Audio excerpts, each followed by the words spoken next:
الحمد لوليه والصلاة على نبيه اما بعد۔ سامعین محترم واجب الاحترام، اللہ تبارک و تعالی نے قرآن کریم فرقان حمید کے اندر یہ جملہ ارشاد فرمایا ہے، وَمَا مِن دَابَّةٍ فِي الْأَرْضِ إِلَّا عَلَى اللَّهِ رِزْقُهَا وَيَعْلَمُ مُسْتَقَرَّهَا، کہ روئے زمین کے اوپر جتنی بھی رینگتی ہوئی چلنے والی پاؤں سے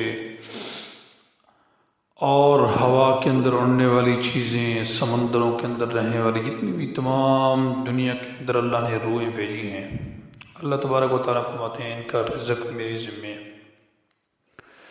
ان کے ٹھہرنے کی جگہ ان کو عطا کرنا یہ میری ذمہ داری ہے۔ میں ان کو ان کی ماں کے پیٹ کے اندر رکھوں، باہر رکھوں، زمین کے اندر رکھوں، قبر کے اندر رکھوں، باہر کسی اور جگہ میں رکھوں، بہرحال مقصد یہ ہے کہ اللہ فرماتے ہیں ان کو ٹھکانہ دینا میری ذمہ داری ہے اور ان کو رزق دینا میری ذمہ داری ہے۔ تو میرے محترم دوستوں بزرگوں، ایک زمانہ تھا کہ گھر کا ایک بڑا سربراہ کمائی کرتا تھا اور سارے گھر کے کنبے قبیلے جو ہے سارا وہ کھاتا تھا، یعنی کمانے والے ایک ہے اور کھانے والے بہت سارے ہیں۔ بات کرنے کا مقصد یہ، تو میرے محترم دوستو بزرگوں، پورے گھر کا گزر بسر بڑے اچھے طریقے سے ہوتا تھا۔ ایک ایک آدمی کی زیر کفالت 15-20 اس طرح کے افراد ہوتے تھے اتنی مقدار کے اندر، مگر کبھی معاشی پریشانی کا سامنا نہ کرنا پڑتا۔ مگر آج صورتحال یہ ہے کہ گھر کی مختصر فیملی ہونے کے باوجود سارے گھر والے ملازمت اور کاروبار کرنے کے بعد بھی یہی کہتے نظر آ رہے ہیں کہ گزارا نہیں ہوتا جی، اتنے پیسے ہونے کے باوجود سمجھ نہیں آتی جاتے کہاں ہیں۔ بے برکتی اس حد تک ہو چکی ہے کہ لاکھوں روپے لگانے کے بعد بھی ضروریات پوری نہیں ہوتی۔ آخر یہ معاشی بحران کیوں ہے؟ بے برکتی کیسے پیدا ہوتی ہے؟ اور ایسی صورتحال میں دین اسلام ہماری کیا رہنمائی کرتا ہے؟ قرآن کریم فرقان حمید اور احادیث نبوی صلی اللہ علیہ وسلم کی روشنی میں چند اسباب اور چند وجوہات میں آپ کے سامنے عرض کر دیتا ہوں۔ اللہ رب العزت میری اور آپ سب کی معاشی بحران کو ختم فرما کر اللہ پاک اپنے خزانوں سے ساری امت مسلمہ کو عطا فرمائے۔ میرے محترم، پہلی وجہ، ہمارے معاشرے کی پہلی وجہ بحران کی قرآن و سنت سے دوری۔ میں بارہا اکثر یہ بات کہتا چلا آ رہا ہوں، قرآن و سنت سے دوری۔ ہمارے معاشرے میں معاشی بحران اور مہنگائی کی پہلی اور بنیادی وجہ ہی قرآن و سنت سے دوری ہے۔ ارشاد باری تعالی ہے جس کا مفہوم یہ ہے، جس نے میرے ذکر یعنی قرآن و سنت سے اعراض کیا، منہ پھیرا، تو بلا شبہ اس کے لیے معیشت تنگ ہوگی اور قیامت کے دن ہم اسے اندھا کر کے اٹھائیں گے۔ میرے محترم، سورۃ طٰہٰ کے اندر آتی ہے یہ بات جس کا مفہوم میں نے آپ کے سامنے عرض کیا۔ تو اس لیے میں اور آپ سب سے پہلی اس وجہ کی اپنی تصحیح کریں، اور دوسری وجہ نافرمانی اور گناہ۔ معاشی بحران کی ایک بڑی وجہ اللہ جل شانہ کی نافرمانی اور گناہوں کا ارتکاب ہے۔ رسول اکرم صلی اللہ علیہ وآلہ وسلم کی حدیث کا مفہوم صرف نیکی ہی عمر میں اضافے کا باعث ہوتی ہے۔ صرف نیک اعمال کرنا ہی زندگی کے اندر اضافے کا باعث ہوتی ہے۔ تقدیر کو دعا کے علاوہ کوئی چیز نہیں بدلتی۔ بلا شبہ انسان کو کئی اوقات ایک گناہ کے ارتکاب کی وجہ سے رزق سے محروم کر دیا جاتا ہے۔ انسان گناہ کیا انسان نے، اور اس گناہ کی بدولت وہ اپنے اس رزق سے محروم ہو گیا۔ ابن ماجہ کے اندر یہ حدیث مبارکہ اللہ کے نبی صلی اللہ علیہ وسلم نے بیان فرمائی اور محدثین نے اس کو وہاں رکھا۔ تیسری وجہ تقسیم ربی پر راضی نہ ہونا۔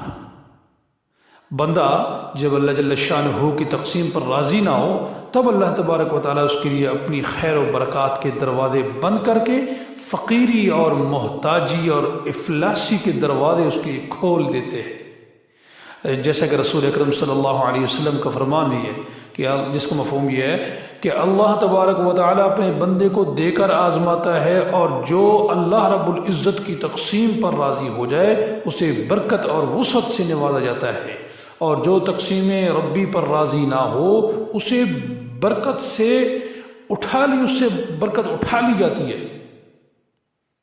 میرے محترم، آج ہم بالکل اسی طرح ہیں، حدیث کی مصداق ہیں کہ ہم واقعی یہ حقیقت ہے کہ آج ہم ان چیزوں کو اسی طرح اپنا رہے ہیں۔ رب کی تقسیم پر ہم راضی نہیں ہیں، یہ رب کی دین ہے، کسی کو بڑے کچھ دے دیا اور کسی کو تھوڑا دے دیا، راضی رہیں، اللہ کے شاکر رہیں، اللہ کی تقسیم پر شکر گزار ہو جائیں کہ یا اللہ میں اس قابل بھی نہیں تھا، تو نے جتنا عطا کیا۔ اور اس کی چوتھی وجہ رزق کی ناقدری۔ معاشرے کے اندر کتنے ہی ایسے لوگ ہیں جو کھاتے کم اور ضائع زیادہ کرتے ہیں۔ ہوٹلوں اور شادی ہالوں میں اس بات کی اچھی طرح انسان مشاہدہ کر سکتا ہے۔ یہی صورتحال رہے گی تو ایک وقت کے بعد رزق میں کمی ہونا شروع ہو جاتی ہے۔ رزق کی قدر، حضور نبی کریم صلی اللہ علیہ وسلم نے اس بارے میں کیا فرمایا؟ جب تم میں سے کسی کا ایک لقمہ گر جائے اسے صاف کر لے اور کھا لے، اور اسے شیطان کے لیے نہ چھوڑے۔ میرے اور آپ معاشرے کے اندر ایسا ہوتا ہے؟ نہیں ہوتا۔ ہمارے ہاں تو اپنی صفائی کو مد نظر رکھا جاتا ہے، اگر وہ اٹھانے جاؤں گا تو دنیا کے لوگ مجھے کیا کہیں گے، کیونکہ ایسا لالچی ہے، لیکن دنیا کے دکھاوے کے لیے اور دنیا کی ظاہری نظروں کے سامنے تو میں اپنے آپ کو بڑی عزت اور اب دے رہا ہوں اور اپنے آپ کو ذلیل اور رسوا نہیں کرنا چاہتا ہوں۔ تو آقا علیہ الصلوۃ والسلام جن کے ہم نام لیوا ہیں، جن کے ہم کلمہ پڑھنے والے ہیں، ان کا فرمان میرے اور آپ کی پشتوں کے پیچھے پڑا ہوا ہے، تو پھر بے برکتی اور یہ معاشی بحران تو ہونا ہے کہ آقا علیہ السلام فرماتے ہیں ایک لقمہ گر جائے اسے صاف کر کے کھا لے، شیطان کے لیے نہ چھوڑ۔ اور جس حال کے اندر میں اور آپ زندگی گزار رہے ہیں، کبھی ہم نے ایسا کیا ہے؟ شاذ و نادر ایک کم و بیش کہیں زندگی میں ایک آدھی بار کر لیا ہو۔ میں وثوق سے یہ باتیں کر رہا ہوں، حقیقت کر رہا ہوں۔ میرے محترم، ہمیں یہ بھی حکم دیا گیا ہے کہ کھانے کے برتن کو صاف کریں۔ کبھی دیکھا ہے گھروں کے اندر، میں شادی ہالوں کی بات نہیں کرتا ہوں، وہاں تو ہوتا ہی سب کچھ یہی ہے، کون صاف کرتا ہے کہ دیکھنے والا کہے گا دیکھو یہ کتنا بھوکا ہے، لیکن میں گھروں کی بات کرتا ہوں، گھروں کے اندر بھی یہی حال ہے کہ اگر برتن کو صاف کر کے حضور صلی اللہ علیہ وسلم نے کیا فرمایا؟ اپنی انگلیوں کو بھی چاٹے، برتن کو صاف کریں۔ فرمایا بے شک تم نہیں جانتے کہ کھانے کے کون سے حصے میں برکت رکھی ہے اللہ نے۔ اب اس حصے میں سے میں اور آپ کس طرح کر سکتے ہیں، اس کی جان پہچان کر سکتے ہیں کہ اس حصے کے اندر برکت ہو سکتے ہے؟ اسی جس حصے کو میں نے اور آپ نے چھوڑ دیا ہے اس برتن کے اندر، وہ جو آخری چند ذرے اس سالن کے موجود تھے، ہو سکتا ہے اسی کے اندر برکت رکھی ہوئی اللہ نے۔